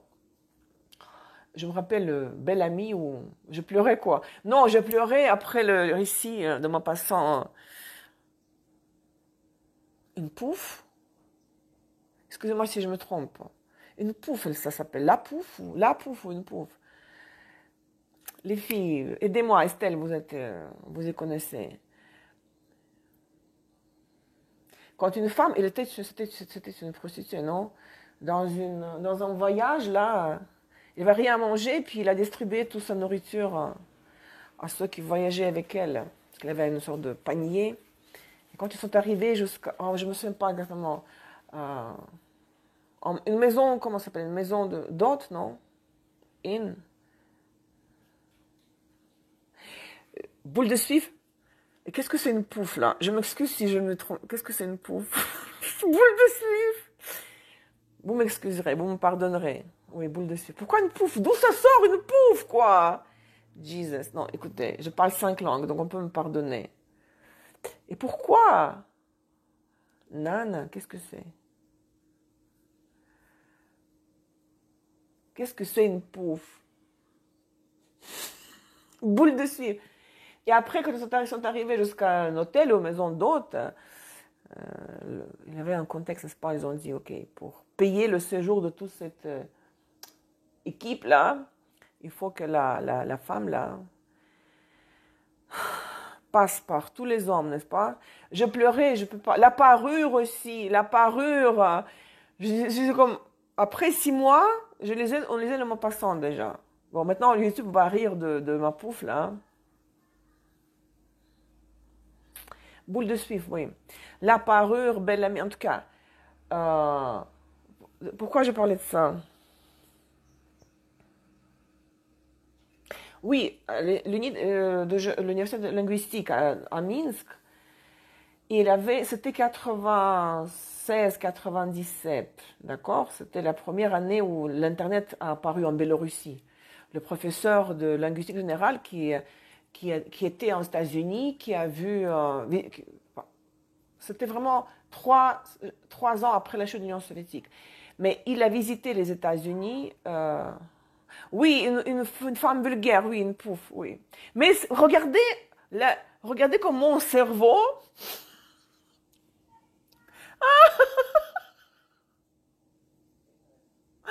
Mon cerveau a sorti le mot pouffe, quoi. Qui, en fait, voilà. Boule de suif, une pouffe. YouTube va rigoler, là. Mais bon. J'ai honte, là. Bon. Il a visité les États-Unis plusieurs fois, pendant qu'on s'était encore fermé les frontières. Il était à Texas, entre autres, et il a vu, vous savez, c'était en 1946, je ne me trompe pas, quand les Américains ont abattu un vaisseau OVNI, et puis il a vu de mes propres yeux, j'ai vu les corps mumifiés des extraterrestres, des OVNI. Pour nous, c'était comme, waouh, enfin, on a parlé de ça, de la télépathie, il parlait dans les cours de linguistique générale, d'accord? Qu'on peut transmettre la pensée sans parole, sans dire les mots, sans contact verbal, sans phonétique, sans prononcer. Juste, en tout cas, pourquoi je parle de ça? Et ce professeur linguistique, c'était avant Genève, c'était à Minsk. Quand il avait dans le module linguistique, il avait un cours sur l'histoire de l'apparition du langage humain. Attention là. Et après ça, on dit que l'astrologie n'est pas une science. Pour les sciences telles que la psychologie, la linguistique, Ferdinand de Saussure, je ne vois, c'est quoi, à peine 200 ans que ça a vu le jour, officiellement, linguistique générale, n'est-ce pas? Ferdinand de Saussure, le signifiant et le signifié, chaque mot a deux côtés. Ça, c'était à Genève déjà. Bon, j'ai entendu ça à Minsk et à Genève. Donc, dans cette science, soi-disant, hein, qui dit que l'astrologie n'est pas une science et puis il n'existe pas, elle ne fonctionne pas. L'histoire, la question de l'apparition du langage humain, si on se tient à la théorie de l'évolution de Darwin, si l'homme et l'être humain a vu le jour, comment dire, apparu suite à l'évolution, donc il y avait un changement du singe, le singe est passé à l'être humain, à Homo sapiens, ok, physiquement, ok. Le singe est devenu l'homme quand il a pris un bâton dans sa main, quand il a commencé à travailler, n'est-ce pas? Au niveau du langage, ils n'ont pas de réponse à la question. C'est un trou noir, tenez-vous bien, c'est un trou noir dans la linguistique générale. La linguistique ne peut pas répondre à la question à quel moment de l'évolution, évolution, oui, du singe, qui est devenu Homo sapiens, à quel moment et pourquoi il a commencé à parler et pourquoi il y a tellement de langues naturelles. Et cette capacité de construire les phrases, la syntaxe, c'est une structure. Bon, il y a oh mon Dieu, ça fait longtemps, embranchement à gauche, embranchement à droite. Ça, c'est la syntaxe. Il y a deux groupes. Un branchement à droite, si je ne me trompe pas, ça c'est les langues justement des hiéroglyphes, japonais et chinois. C'est notre système de... Mais il y a... Mais ok, il y a un système, mais il y a toujours une structure, la syntaxe, pour toute langue, peu importe à quel groupe elle appartient. À quel moment c'est apparu? L'enfant d'un être humain, Homo sapiens, un bébé né, et si on le place dans un environnement où les parents parlent, il va commencer à parler à un certain âge, n'est-ce pas, s'il est exposé au langage humain. Mais il ne va pas, parce qu'ils ont fait beaucoup de recherches, il ne va pas répéter ce que les parents disent. Un enfant crée ses propres phrases, comme s'il y avait quelque chose dans son cerveau, comme une sorte de, voilà, un pivot, n'est-ce pas, une base, comme un stem, oui, stem en anglais, pas un pivot. Et puis, comme si, inconsciemment, il savait que ça existe à l'intérieur de lui et qu'il peut, en écoutant les mots, à la télé, dans les dessins animés, les parents, les amis, enfants, il utilise ces mots et puis il place sur cette structure de base qui est la syntaxe inner language. Inner, c'est quoi le terme? J'ai oublié. C'est quelque chose qui existe en lui, c'est génétique, propre à l'être humain, Homo sapiens. Et d'abord, il disait que l'enfant répète les phrases des parents. Non, ils ont fait les études, les observations que l'enfant crée les phrases qu'il n'a jamais entendues de ses parents. Comment il sait qu'il y a l'article, le, la, les en français, qu'il y a d'abord le sujet, après il y a le verbe et puis l'objet direct ou indirect. Tout ça, c'est dans les gènes. Et les animaux n'ont pas ça. Le singe, qui est le plus proche de l'homme au niveau génétique, physiologique, etc. À quel moment s'est passé cette transformation, ce passage? À quel moment l'homme, l'être humain, l'homo sapiens, a acquéri cette capacité de langage au niveau génétique? Vous avez déjà pensé à ça? Ils ont fait des tests, ils ont placé les bébés singes dans les mêmes conditions que les bébés de Homo sapiens. Le singe n'apprend pas comme il y a des singes, vous savez, qui peuvent imiter, qui peuvent répondre même par les gestes, système de signes, n'est-ce pas, de gestes, langage des sourds, enfin, ce qu'on utilise dans le langage des sourds. Mais c'est toujours très limité. Et tout être humain, tout ce que je dis aujourd'hui, je n'ai jamais dit ça. Ce n'est pas une répétition de quelque chose que j'aurais pu dire dans le passé. Tout ce que nous prononçons, à chaque moment de notre vie, c'est jamais une répétition. C'est toujours la construction d'une nouvelle phrase. Et comment je sais, ok, moi, un enfant, comment il sait que d'abord il faut placer, moi, je veux une voiture. Comment il sait qu'il faut dire ça et pas une voiture, moi. C'est ce que utilisent les linguistes dans le module acquisition du langage, mais la réponse du professeur d'université est la suivante, c'est que c'est un trou noir. Il n'y a pas de réponse à cette question. Un trou noir. Et est-ce que vous connaissez les trous noirs en astrologie? Tout est clair en astrologie. Il y a des réponses à tout dans l'astrologie. Et les linguistes et les psychologues n'ont pas de réponse à tout dans leur science. Il y a des, voilà, que Saint-Esprit, vous allez rire, voilà, descendu. Vous savez, les apôtres, hein, dans le Nouveau Testament, ils se sont réveillés le matin et ils ont vu que d'un coup, ils parlent 5 langues. Le Saint-Esprit, quelqu'un va rire, le Saint-Esprit leur a donné ce don, comme transmis ce don, accordé cette capacité, cette habilité de parler 5 autres langues humaines afin de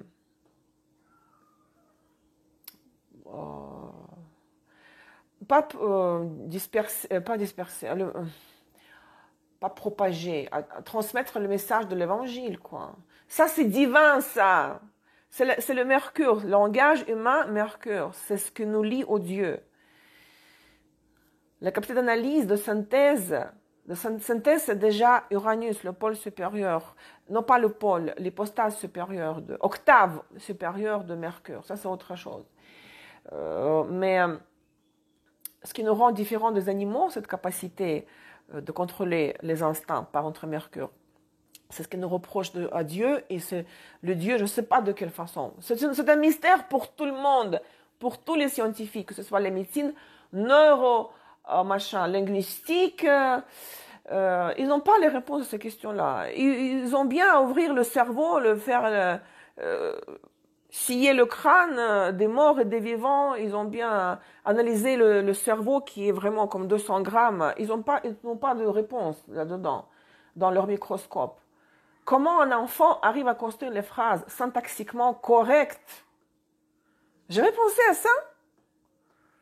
Pour moi, c'était un module fascinant quand j'étais à l'Uni de Genève, parce que, un autre exemple, c'est parce que je ne me souviens pas de tout, parce que ça fait longtemps. Attendez, parce que ça relève de Mercure, notre sujet aujourd'hui. Ils ont fait, parce que dans un langage humain, l'unité minimale phonétique, qui a un poids syntaxique, signification syntaxique, c'est une syllabe.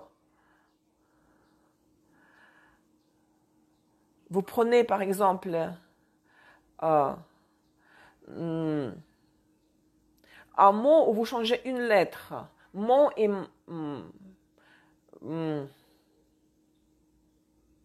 bon, phonétiquement, oubliez comment c'est écrit. Mais et ma. Ma, c'est le pronom possessif féminin, n'est-ce pas, singulier.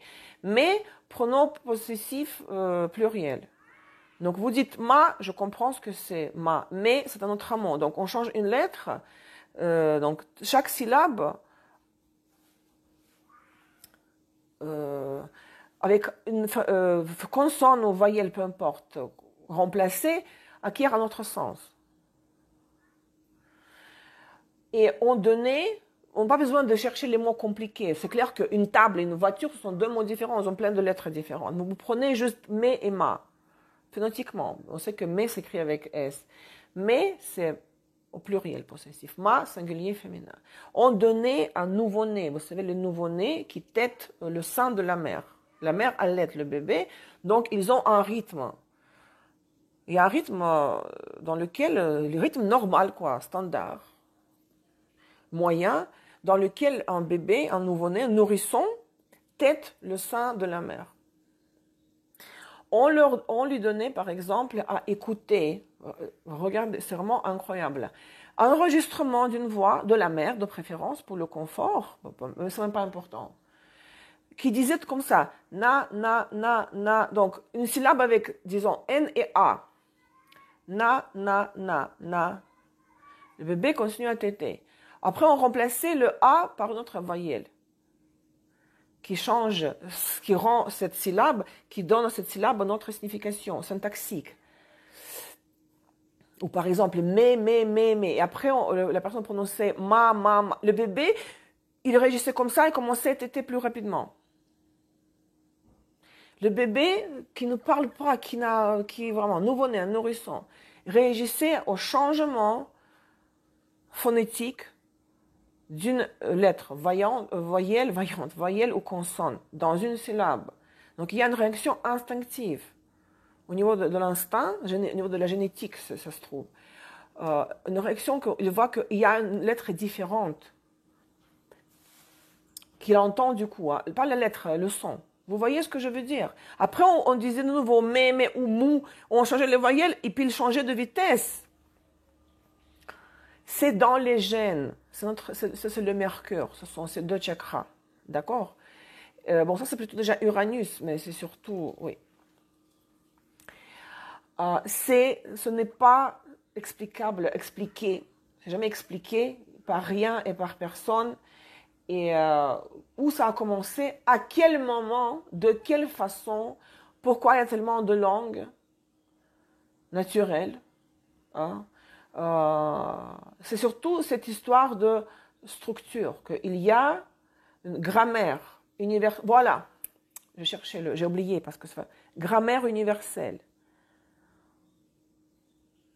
C'est comme le système astrologique aussi, il y a la planète luminaire, personnel, social et lente. Grammaire universelle, il y a sujet, prédicat, je crois. Mon Dieu, ça fait longtemps que je ne vais pas prononcer son nom. Objet. Des gérondifs, d'autres formes, là.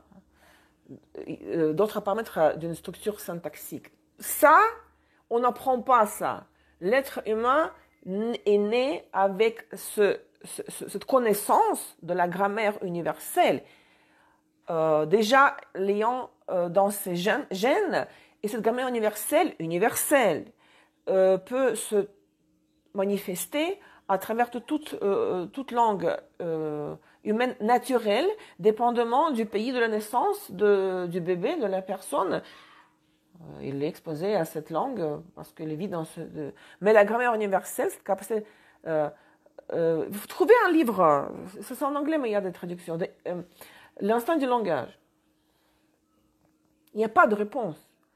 On peut vraiment découper, analyser le cerveau avec le microscope, on peut le peser, on peut faire les tests, toutes sortes de RMI. RMI, on dit RMI? Non, qu'est-ce que je raconte? RMI? Les scanners, RMI, non? Je confonds de nouveau avec un autre truc. Les scanners, tout ce que vous voulez. Microscope, les chimistes peuvent aussi s'amuser à mélanger la matière grise avec d'autres éléments chimiques. Il n'y a pas de réponse à la question où se trouve la grammaire universelle dans le cerveau de l'être humain. Où elle se trouve, comment elle fonctionne, pourquoi elle fonctionne, et surtout, et ça c'est pour moi ce qui est le plus fascinant, en quel moment de l'histoire de l'évolution, de le développement humain, de l'être humain, ça a commencé. Parce que je me rappelle à Minsk, il disait, le professeur, qu'il y a beaucoup de théories, entre autres, parce qu'il avait comme 8 théories. À l'époque, on marquait tout à la main encore dans le quai. Entre autres, par exemple, que l'homme primitif, l'homme des cavernes, là, il allait à la chasse, il écoutait, il entendait le bruit d'un ruisseau, et puis il l'appelait ruisseau. Écoutez, qu'est-ce qu'on fait avec les notions abstraites? Qui a, ok, pas en français, mais en latin, qui est la langue d'origine, n'est-ce pas, qui a donné la langue latine que nous avons aujourd'hui. Hein. Parce que le russe aussi a vécu beaucoup de langues slaves, c'est l'alphabet grec, vous devez le savoir, l'alphabet cyrillique. Il y avait Cyril, les méthodes, les Grecs, les religieux, les linguistes religieux grecs qui ont été venus, invités par le duc Vladimir de la Russie dans le 900 quelque chose, 1er siècle après de notre ère, parce que Vladimir voulait baptiser la Russie. Il choisissait entre ah non, ça c'était... Parce qu'il y avait le catholicisme, c'était au XIe siècle. Le baptême de la Russie, le 9e siècle. Maintenant, je me souviens pas. Il a invité de la Grèce. C'était déjà l'orthodoxie, le catholicisme, donc c'était le 11e siècle. Parce que je me souviens, il hésitait entre inviter quelqu'un de Rome ou de la Grèce, byzantine. Il a opté pour l'orthodoxie. Hein. Donc il avait déjà les scissions au sein de l'Église catholique. Oui. Et ça, c'était au Xe siècle, n'est-ce pas? Il a invité les savants, je veux dire au Xe, au 1er siècle, 900 quelque chose. Comment ça, 10e, on est au 2e, 2000. C'était 900 quelque chose, oui. 900, ça veut dire que c'était le 10e. Oui, c'est bon, le 10e. Si c'est 900, c'est le 10e. 900 quelque chose, 2e siècle. Il a invité Cyril et Méthode, les religieux linguistes de la Grèce, qui sont venus en Russie pour traduire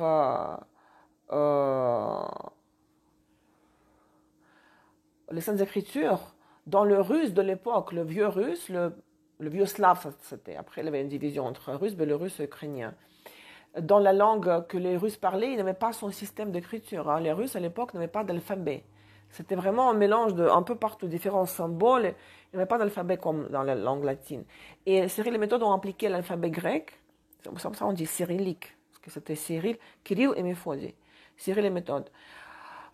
Ils ont appliqué l'alphabet grec. Ils ont adapté l'alphabet grec au russe oral, que les gens, le vieux russe, que les Russes parlaient à l'époque. C'est pour cette raison qu'en russe, nous avons les lettres comme en grec. Mais ce que je veux dire, c'est que... Pourquoi, de nouveau, je dis ça?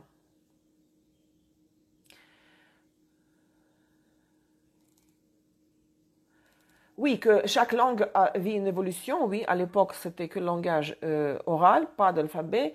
Après, les Russes ont eu leur alphabet grâce au grec. Après, il y avait une division en 3 langues, en 3 groupes slaves de l'Est, Ouest et Sud. Et à l'intérieur, il y avait de nouveau des divisions. Toute langue humaine vit une évolution à l'intérieur avec le temps. Ça, c'est clair, parce que tout évolue dans la vie. Mais où est le moment où ça a commencé? Quand ça a commencé? Mais chaque langue a sujet, prédicat, objet. Vous voyez, c'est ça, c'est que ça, c'est... ah oui, donc le professeur disait que si l'homme primitif, l'homme de caverne, entendait un bruit de nature, le vent, qui fait comme ça, il appelle le vent, le ruisseau parce que ça fait du bruit quand l'eau coule. Et qu'est-ce qu'on fait avec les notions abstraites? Qui a décidé à quel moment que l'amour, qui sonne comme amor ou amore dans d'autres langues latines, doit être prononcé ainsi? Qui a accordé cette enveloppe phonétique? Qui, à quel moment? Babylone, Aziza, d'accord, mais techniquement, posez-vous les questions techniquement. Il y a un singe qui vit là, qui chasse. Et à un moment donné, il devient Homo sapiens. Il commence à parler, structurer des phrases du point de vue syntaxique correctement. À quel moment ça a commencé et pourquoi? Il n'y a pas de réponse à ça. Qui a dit que l'amour, le sentiment qu'on ressent, c'est amour, ce qu'on entendons, ce que nous écrivons. Et les cas, les conjugaisons, j'ai jamais pensé à ça.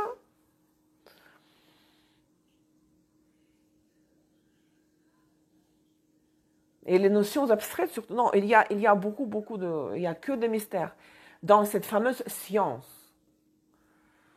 Linguistique et la psychologie neurolinguistique. Donc, laissez-nous tranquilles, nous les astrologues, hein. Nous avons les réponses à tout, quoi, quand on parle des planètes. Donc, ce fameux Mercure, responsable de la pensée rationnelle, nous rend différents des animaux, nous sert à contrer nos instincts, nos pulsions instinctives.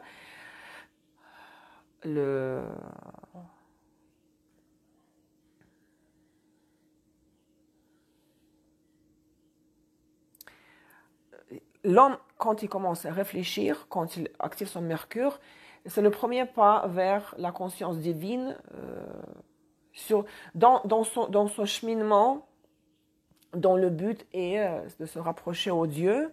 Mais bon, le but du travail sur le Mercure, c'est d'arriver à Uranus. Hein. Parce que Mercure, c'est la compréhension logique et rationnelle. L'auto-évaluation. Comment je me comporte? Pas critiquer l'autre. Se poser la question, est-ce que moi, c'est l'analyse de notre propre comportement, c'est de se regarder de l'extérieur. Notre propre comportement, ce que nous disons, ce que nous pensons, c'est évaluation rationnelle. Pas de notre voisin ou du partenaire en face. Surtout de nous-mêmes avant tout. Avant tout. C'est l'analyse des circonstances, les chaînes logiques, des événements. Donc, évaluer, avant tout, s'auto-évaluer, parce que tout travail commence sur le travail, sur nous-mêmes. Et parce que si l'homme il est envahi par cet état émotionnel du corps éthérique, de la lune non satisfaite, lui, il va agir comme un animal. Donc, il doit, dans la colère, dans la joie, comprendre pourquoi il ressent ces émotions-là.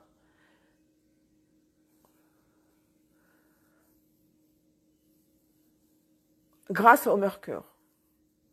Accepter nos émotions, voilà, je suis frustrée, lequel des trois instants n'est pas satisfait.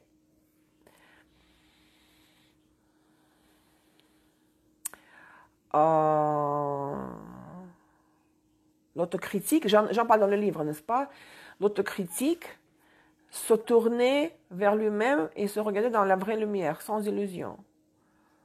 Vous savez, je parle souvent de ça, que pourquoi les gens n'aiment pas les consultations avec les astrologues, parce que les gens disent non, c'est pas moi. Mais merde, Vénus en Lion, c'est pas moi qui ai inventé Vénus en Lion, ses caractéristiques. Lisez n'importe quel manuel, n'importe quel texte sur les forums, qu'est-ce que c'est Vénus en Lion? Non, ce n'est pas moi. La personne a du mal à se regarder de l'extérieur. C'est-à-dire, je lis la description de Vénus en Lion et ensuite, quand j'ai passé une soirée avec mon partenaire ou j'avais une discussion avec une amie, je fais l'abstraction de tout ça et j'essaie d'analyser mon propre comportement dans cette situation. Si l'ami ou le partenaire m'a dit, écoute, dans le couple, tu veux être tout le temps au centre d'attention. Mais essayez si vous regardiez un film, essayez de voir, être capable effectivement de voir que oui, dans l'échange avec le partenaire ou un ami ou une amie, vous tirez la couverture sur vous. Que c'est vrai, si la personne vous dit parce qu'elle vous voit de l'extérieur, comment vous êtes dans cet échange? Alors, mettez-vous à la place de la personne qui vous dit que tu es trop hautaine, tu parles que de toi et tu veux qu'on te chante des louanges avec ta Vénus en Lion. Ne dites pas, non, c'est pas moi. Essayez de regarder votre comportement comme si vous regardiez un film. Ça sert à quoi? Ça sert à ça, Mercure. Hein. On ne peut pas sortir notre corps et nous regarder à l'extérieur, mais écoutez ce qu'on vous dit si on vous critique, par exemple. Ah, je pense que j'ai commencé à couper l'herbe, c'est le signe qu'il faut que je m'arrête parce que ça va faire du bruit maintenant, d'accord? Et de toute façon, c'est déjà 1h30.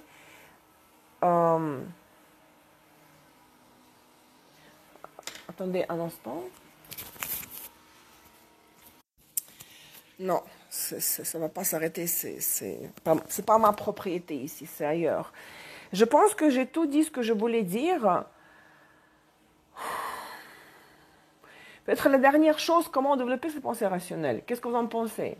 Comment arriver à cette auto-évaluation, autocritique? Comment contrôler les instincts avec la force de la pensée, de la raison? Est-ce que vous avez des idées? Comment le faire? Parce que le corps mental, il doit s'entraîner. Il faut l'entraîner. C'est comme un muscle. D'ailleurs, si vous avez Mercure rétrograde dans votre terre, c'est-à-dire que dans la vie antérieure, vous avez surchauffé ce muscle. Vous avez trop travaillé sur le muscle de votre Mercure. Ce qui veut dire que dans cette incarnation-là, vous avez comme une dette karmique à rendre envers l'univers, de la rendre dans quelle façon? De vous mettre un peu en arrière, de ne pas, par exemple, répondre, de ne pas dire ce que vous pensez avant qu'on vous le demande. Donc, prendre une position passive. Toute planète rétrograde personnelle, Mercure, Vénus, Mars, c'est une dette karmique. L'univers cherche toujours à instaurer l'équilibre. D'accord?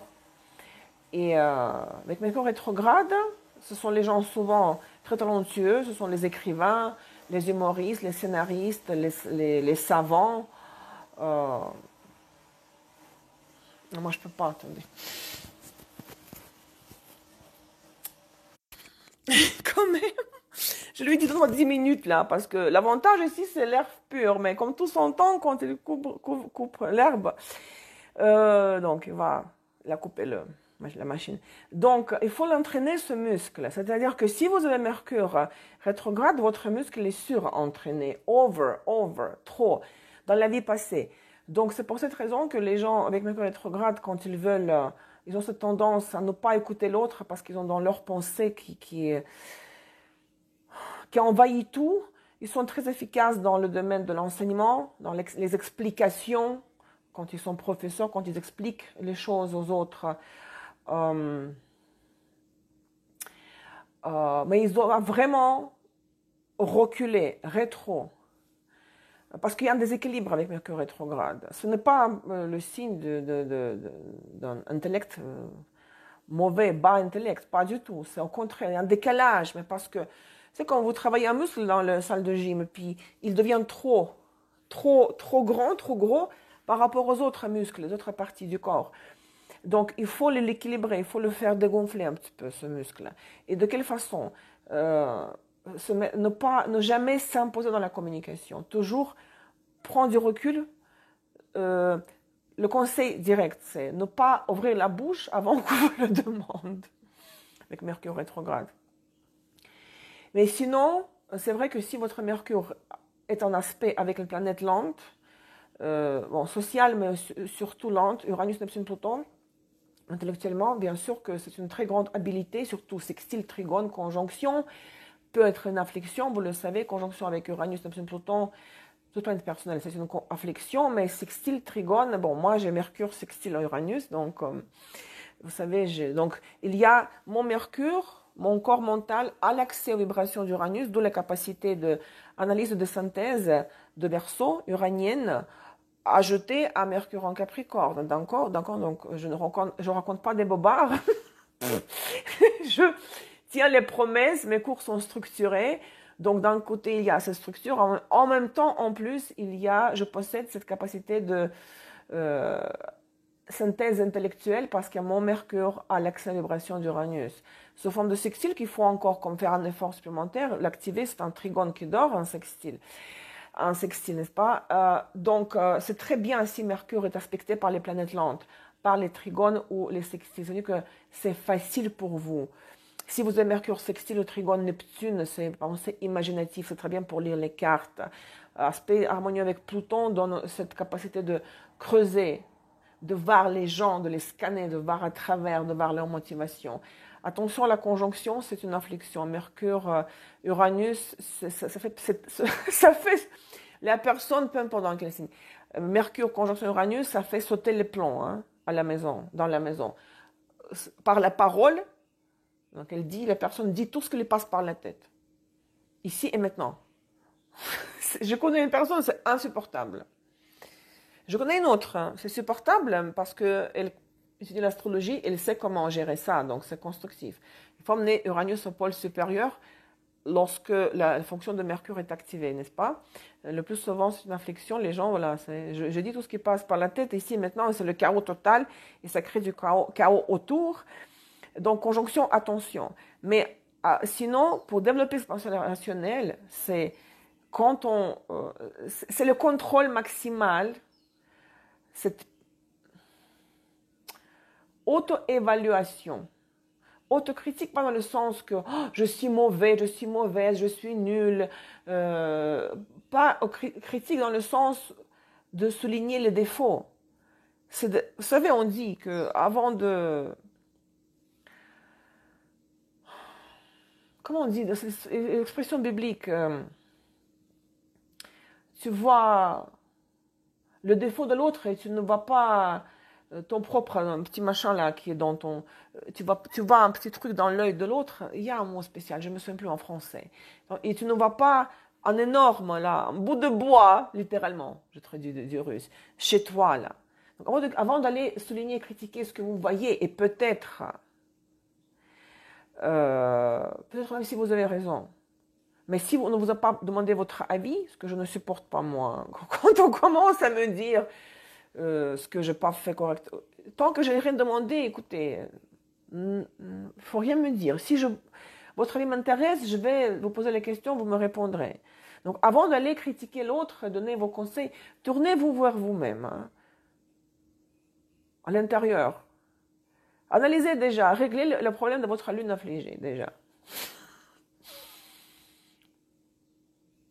Tout commence par soi, tout travail, n'est-ce pas? Et j'insiste toujours sur le fait de commencer par l'auto-évaluation, se tourner vers nous-mêmes. Parce que le thème qui nous est donné, c'était pas distribué par hasard, d'une manière aléatoire, c'était tout ce que nous avons, c'est mérité. Si vous avez Mercure qui est affligé, ça veut dire que dans la vie passée, vous n'avez pas correctement travaillé sur sa fonction, donc maintenant, vous êtes exposé à la dynamique très difficile, c'est-à-dire Mercure carré quelque chose, vous devez surmonter le carré, Mercure est en carence de la planète transformatrice, n'est-ce pas? Qui est en carré Mercure. Opposition pareil à l'excès de la planète transformatrice. Donc, il y a du travail à faire sur votre Mercure. Si Mercure est bien aspecté, pas rétrograde, regardez comment parlent les gens chez qui Mercure est bien aspecté, qui n'est pas rétrograde, qui a des sextiles, des trigones. Oh, c'est un orgasme pour les oreilles, auditif, orgasme auditif. Mais la personne a mérité ce Mercure. Pour elle, c'est facile d'évaluer son propre comportement, les situations à l'extérieur, les autres personnes. Mais voilà, mais si ce n'est pas votre cas, ce n'est pas la fin du monde, ce n'est pas grave. Parce qu'il faut travailler sur Mercure parce que la Lune se manifeste de manière instinctive. Ce sont les instincts. C'est très difficile de travailler sur la Lune si Mercure, sans l'aide de Mercure, sans aide de Mercure. Et il faut lire. Il ne faut pas faire les sudoku, les mots croisés. Hein. Je ne sais pas, moi ça m'agace, quoi. J'arrive pas. Vivre les transits des planètes lentes sur les planètes personnelles. Oui, ça active aussi, oui, temporairement les transits. Mais pour développer, pour terminer la pensée rationnelle, pour faire travailler ce muscle du corps mental, il faut lire, faire l'astrologie, bien sûr. Si vous ne travaillez pas votre corps mental, il va être comme flaque, mou, et vous aurez à chaque fois du mal à vous évoluer vous-même, les circonstances, les autres personnes, chercher les schémas, voilà. Cause-effet, tout ça, il faut lire. Ce n'est pas seulement lire les romans, il faut entraîner votre corps mental, votre Mercure, en faisant l'astrologie, rien qu'en écoutant les astrologues cohérents, adéquats, les astrologues qui savent faire l'analyse et la synthèse. Mes cours, par exemple, bien sûr. Parce que ça fait travailler le muscle du corps mental. Hein. Je pense que vraiment, j'ai parlé aujourd'hui des choses que je ne comptais pas aborder. Et j'espère que c'était utile. Donc, si Mercure est un aspect de la planète personnelle entre elles, Mercure, Lune, Mercure, Soleil, Mercure, Mars, Vénus, etc., il s'agit de caractéristiques psychologiques. C'est mon caractère. Voilà, je suis comme ça. Mercure, opposition Lune. Je veux me détendre, la Lune, me reposer. Et cela exclut, ça sous-entend que je ne peux pas réaliser Mercure en même temps. Je dois alterner. Soit je parle, je réponds au téléphone, je réponds aux messages, j'écris, j'étudie, j'apprends, je lis, mais ça me rend émotionnellement tendu, je ne suis pas confortable et ça ne me fait pas reposer. Donc soit l'un, soit l'autre. Soit je me repose, je fais une sieste, mais j'éteins le téléphone. D'accord? Si Mercure est aspecté par les planètes sociales et Jupiter, Saturne, il s'agit des convictions mentales imposées par le filtre social, par la famille, par l'école, par l'université. Mercure conjonction Saturne. C'est les gens qui sont très pessimistes, quoi. Ils sont pessimistes. Ils n'ont jamais d'idée qui, ah tiens, on va faire ça. Jamais d'idée qui enflammerait la personne même et les autres. C'est toujours, ah non, ici ça passera pas, quoi que je fasse. Toujours le monde, ils voient le monde, leur jugement de ces gens-là, Mercure conjonction Saturne, leur jugement, leur évaluation, leur analyse sont toujours très très pessimistes parce que Saturne les cloue au sol, ces jugements-là, sa vision, son analyse rationnelle, sont teintes de Saturne au pôle inférieur. Mais c'est parce que l'éducation l'a imposé à la personne. Il l'a entendu dans la famille, chez les parents, dans le discours des parents.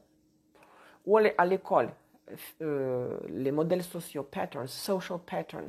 Si Mercure est respecté par les planètes lentes, ça c'est autre histoire, tranche saturnienne, il a l'accès aux vibrations subtiles très puissantes de Uranus, Neptune, Pluton. Et là, ça peut être très destructeur, surtout la conjonction, ou très bénéfique. Donc l'intellect, elle est comme...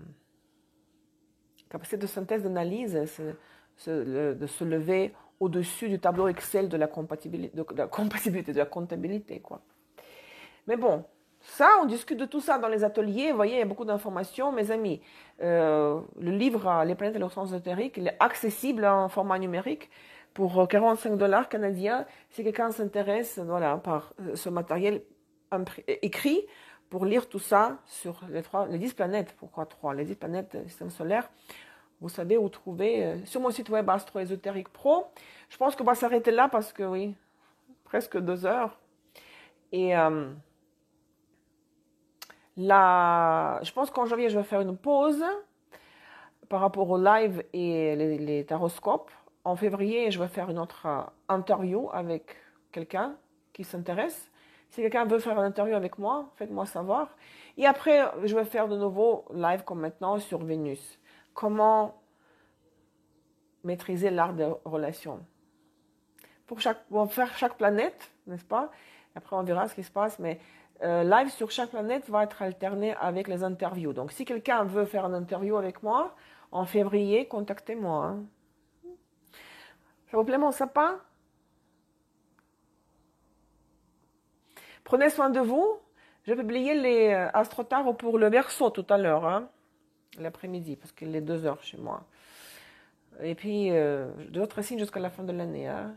Merci Aziza, Estelle, Christine, à celles qui sont mes élèves surtout, hein, toujours. Et puis, à bientôt. Hein. Bye bye, je vous embrasse tous. Bye bye.